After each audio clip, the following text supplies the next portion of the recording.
At 6:18 a.m., I saw a domestic partner enrollment confirmation, and nothing was the same. The kitchen was still dark, only the stove clock glowed green.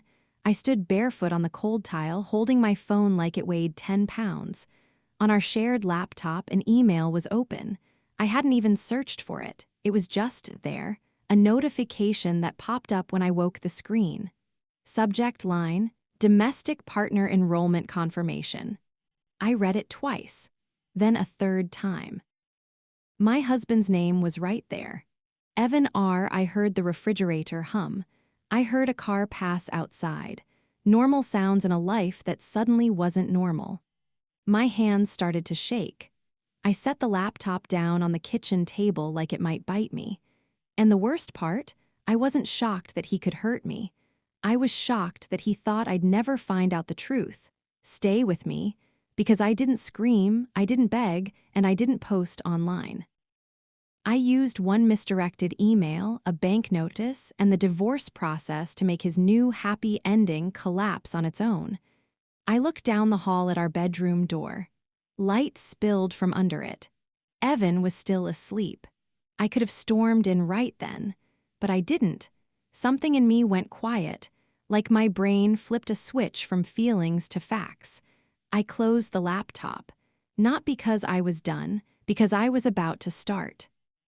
Let me take you back to when Evan made tea for me at midnight, and I believed it meant he was loyal. Back to when I wore my wedding ring like it was armor. Back to the first time I saw the red flag and told myself it was nothing. This is the story of how I stopped begging for love and started protecting my life. Before all of this, Evan and I looked normal. We weren't flashy. We didn't travel every month. We did weekend grocery runs. We argued about paint colors. We watched the same show every night and fell asleep halfway through. He could be sweet in small ways. When I started a night certificate program, I struggled. I'd come home tired. My brain would feel like mush. Evan would sit at the kitchen table with me. He'd slide a mug of tea across the wood and say, "You've got this." Sometimes he'd quiz me with flashcards. Sometimes he'd rub my shoulders until I stopped clenching my jaw. That's why this hurt, because the good memories were real too. The first red flag started as a habit. Evan used to leave his phone anywhere. On the couch, on the counter, face up. Then it changed. He started turning it face down, always. If I walked behind him, he'd tilt the screen away like it was a reflex. I told myself it was work. He'd gotten a new role, more stress. The second red flag was working late. He started coming home at 9, sometimes 10, but he didn't look tired. He looked charged, like someone had plugged him in. He'd kiss my forehead and say, "Long day." Then he'd shower right away. I hated myself for noticing that. The third red flag was money. One Saturday morning, sunlight filled the living room and made dust float like glitter. Evan sat beside me on the couch with his laptop. He said, "We should simplify our accounts." I blinked.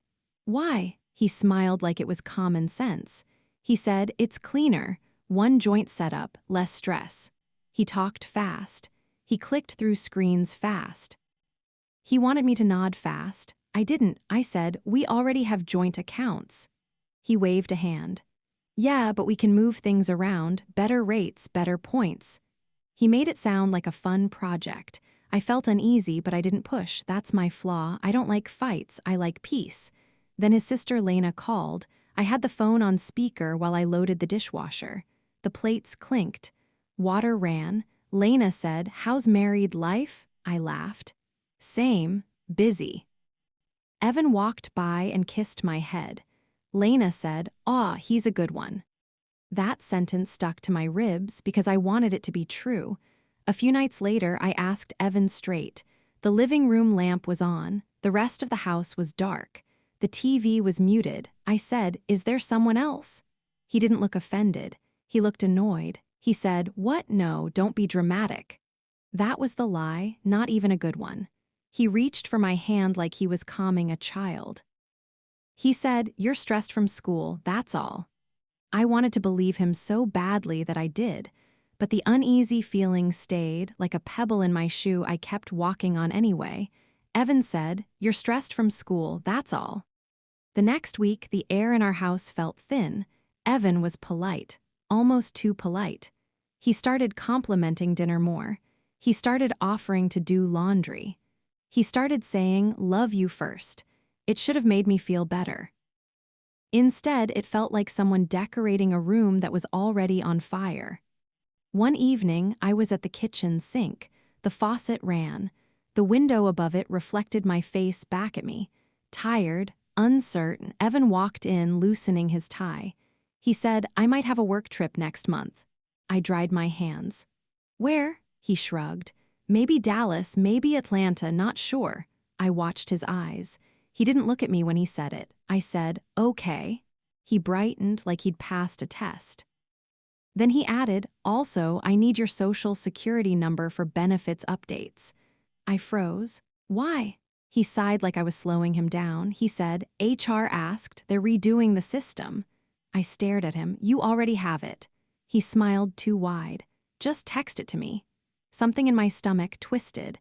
I didn't give it to him. I said, "I'll email it from my computer later." He rolled his eyes. He said, "Maya, don't make this difficult." There it was, the red flag with teeth. I kept my voice quiet. "Why are you rushing?" He snapped just for a second. He said, "Because I'm trying to take care of us." Then he walked out, leaving the hallway light on. That night, I put a yellow sticky note on my bathroom mirror. I didn't know why I needed it yet. I just knew I did. 2 days later, Monica from payroll emailed me. I didn't even know Monica well. I'd met her once at a holiday lunch. Her email subject read, "Benefit enrollment confirmation." I opened it because I thought it was mine. Maybe my insurance, maybe a routine thing. It was addressed to Evan, and it said, "Domestic partner enrollment confirmation." I stared at the screen. My heart hit the floor. Under dependent, it listed a name I didn't recognize at first. Sloan. Then it clicked. Sloan was the woman Evan had mentioned from marketing at a company event. The one who laughed too loud at his jokes. My fingers went numb. I didn't reply to Monica. I didn't forward it. I didn't do anything dramatic. I saved it. I took a screenshot. Then another zoomed in on the date. Then I searched our bank app. I found a charge I'd never noticed. Wireless add line. A second phone line. My hands shook so hard I had to set my phone down. Proof hadn't come from spying. It had come from sloppy confidence. And that's when I knew this wasn't in my head. That brings me back to the kitchen. 6:18 a.m., the email on the laptop. The house quiet except for the refrigerator hum. I stood there for a full minute just breathing. In, out. Then I walked to the bathroom and stared at my sticky note. I did. When I came back, Evan was in the doorway, rubbing his eyes. He squinted at me. "Why are you up?" I kept my voice flat. "We need to talk." He blinked like he didn't understand the tone. He said, "Can it wait?" I opened the laptop and turned it toward him. The glow lit his face from below. He stared at the screen. For a second, he looked like a kid caught with candy. Then his face hardened. He said, "Where did you get that?" I didn't yell, I didn't accuse, I just said the truth. I said, "Your payroll office emailed it to me by mistake." He scoffed. "So you're going through my stuff now?" I felt something hot rise in my chest. Not anger, disgust. I said, "Don't do that, don't flip this." He rubbed his forehead and paced 2 steps. The kitchen chair scraped the floor when he bumped it. He said, "It's not what it looks like." That sentence is so common it almost sounds fake. But it happened, word for word. I pointed at the screen. I said, "It says domestic partner enrollment. That's not a typo." Evan's jaw tightened. He said, "We've been struggling. You're always tired. You're always studying."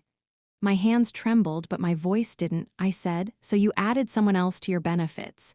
He threw his hands up. He said, "I deserve to be happy." There it was, the excuse. Like happiness is something you steal. I swallowed hard. I said, "Are you in a secret relationship?" He didn't answer right away. He looked past me toward the hallway like he wanted an exit. Then he said, "I didn't plan this." I nodded once. but you planned that. I tapped the screen again, and then the second phone line. I opened the bank app. I showed him the charge. His eyes flicked down and back up. He said, "That's for work." I shook my head. "Then why isn't it on a work card?" Silence filled the kitchen. It wasn't peaceful silence. It was a silence that sounded like something breaking. I took my wedding photo frame from the shelf, the one with the chipped corner. I turned it face down on the table. The thud was soft, still loud. Evan whispered, "Maya." I held up my hand. "Stop." Then I said the sentence that ended the morning. "I'm not fighting for someone who's already gone." Evan's shoulders dropped like he'd been waiting for me to say it. He said, "So what now?" I looked at him standing in the same kitchen where he'd made tea for me, and I realized I was done trying to understand. I said, "Now I protect myself." Everything changed. Email said, "Domestic partner enrollment confirmation." After he left for work, I sat on the bathroom floor. I had a basket of clean laundry beside me, towels, socks. A shirt I'd folded 100 times before. I couldn't fold anything. My brain kept replaying his face when he saw the email. Not sorry. Just cornered, I felt ashamed. Not because I did anything wrong, because I stayed through the early signs. Tasha called me around noon. I answered on the second ring and my voice sounded small. Tasha said, "Talk to me." I whispered, "It's real." She didn't ask what I meant. She knew. She said, "Do you have proof?" "I do," I said, "but I don't know what to do with it." Tasha's voice stayed steady. She said, "You don't do anything wild. You get support. You get a plan." I stared at my sticky note on the mirror. That night, Evan came home late. He didn't try to hug me. He didn't try to cook dinner. He stood near the doorway like a guest. He said, "Can we be adults about this?" I looked up from the couch. I said, "Adults don't add a partner to benefits." He flinched. He said, "I'm not trying to hurt you." I laughed once, short and sad. I said, "You already did." I went to bed early. I didn't sleep. At 2:00 a.m., I opened my notes app and wrote 2 words, options. Facts. Then I wrote the question that made my throat tighten. If you were me, would you confront the other woman? Or would you stay silent and let the process work? Because part of me wanted to scream into the world. But another part of me wanted peace so badly it felt like thirst. By morning, I had my answer. I had a choice. And it wasn't between revenge and forgiveness. It was between chaos and control. I chose control. Step 1 was boring, that's why it worked. I gathered documents we already shared, nothing sneaky, nothing illegal, bank statements, mortgage statements, tax returns, the benefits email. I saved them to a folder on my own drive. Step 2, I opened a bank account in my name only. I didn't drain anything. I didn't hide money. I redirected my paycheck. That's it. Step 3, I met with a divorce attorney. Her office smelled like printer paper and lemon cleaner. A wall clock ticked like it was counting down my old life. She looked at my folder and said, "You did the right thing by documenting." I swallowed. "I don't want to destroy him." She nodded. "Then don't. Protect yourself. The law handles the rest." Step 4, I filed. Not with drama, not with Facebook posts, with paperwork. Step 5, I requested temporary orders. Basic stuff, who pays what, who stays where, how bills get handled. Evan didn't take it well. That was the setback. He showed up one evening, standing on the porch under the yellow porch light. Bugs tapped against the screen door. He said, "You're really doing this?" I kept the door closed. I said, "Yes." He took a breath like he was about to perform. He said, "Sloan is just someone who understands me." I stared at him. I said, "Then let her understand your bills too." His face tightened. He said, "You're being cold." I almost let that get to me. Almost. Then I remembered the email subject line. I said, "I'm being careful." A week later, I got a message from Lena, his sister. She wrote, "Evan says you're trying to take everything." My hands shook as I read it. Tasha sat beside me at my kitchen table and said, "Don't argue, send one calm line." So I did. I wrote, "I'm following the legal process. I want fairness and peace." Then I put my phone down, no long paragraphs, no fighting, because every time I fought, Evan got to make me look emotional, and I wasn't giving him that. 2 days later, the mediation date was set, 2:00 p.m. on a Tuesday. I looked at the calendar and felt my heart thump. Not fear, readiness, it was time. The courthouse hallway smelled like old air and floor cleaner. People sat on benches with folders on their laps. Everyone avoided eye contact like it was contagious. At 1:52 p.m., I walked into the mediation office. The room was plain, beige walls, a table, a pitcher of water, a humming fluorescent light. Mr. Patel, the mediator, greeted us with a calm smile. He said, "We're here to reach a fair agreement." Evan sat across from me in a crisp shirt like he was going to an interview. He looked at my folder and smirked. He said, "You brought homework." I didn't react. I slid my folder onto the table. My tiny stapler sat on top of the papers. Click, one neat press like punctuation. Mr. Patel asked Evan to speak first. Evan leaned back and said, "We grew apart, that's all." No big event. I felt my pulse in my ears. I let him talk. I let him build his story. Then Mr. Patel turned to me. He said, "Maya?" I opened my folder and pulled out the printed email. I didn't wave it around. I didn't slam it down. I just placed it on the table. Mr. Patel adjusted his glasses and read. The room got quiet. Evan's smile faded. Mr. Patel said, "This is dated before separation." Evan's voice went sharp. That email was a mistake. I kept my voice calm. I said, "It was misdirected to me, not mistaken." Then I placed the bank notice beside it. A second phone line, date highlighted. Evan swallowed. Mr. Patel looked at him. "Can you explain the timing?" Evan stared at the papers like they were snakes. He said, "We weren't happy." Mr. Patel didn't argue, he just wrote, scratch, scratch, pen on paper. That sound felt like justice. Evan tried a new angle. He said, "Maya's trying to punish me." I finally looked him in the eye. I said, "I'm trying to stop paying for your choices." Mr. Patel nodded once slow. He said, "Let's discuss finances." That's where the real consequence hit, because Evan had pushed bills onto me quietly for months. "I'll get it later. I'll cover you next time." Now the statements showed patterns. Now the dates mattered. Now his story couldn't float without facts. Evan's voice got softer. He said, "Maya, we can settle this privately." There it was. The begging dressed up as privacy. He leaned forward, hands open. He said, "Just don't make this harder." Not rage, clarity. I said, "You made it hard when you lied." Evan's eyes flicked to Mr. Patel like he wanted help. Mr. Patel stayed neutral. That's his job, but I saw something in his face. He had seen this before, and he knew what the paperwork meant. Mr. Patel said, "Based on the documents, the temporary orders should reflect a fair split and repayment." Evan's cheeks flushed. He said, "This is going to ruin my life." I didn't smile. I didn't gloat. I said my victory line, quiet and final. "I'm not ruining your life, I'm ending your discount." Evan stared at me like he didn't recognize me.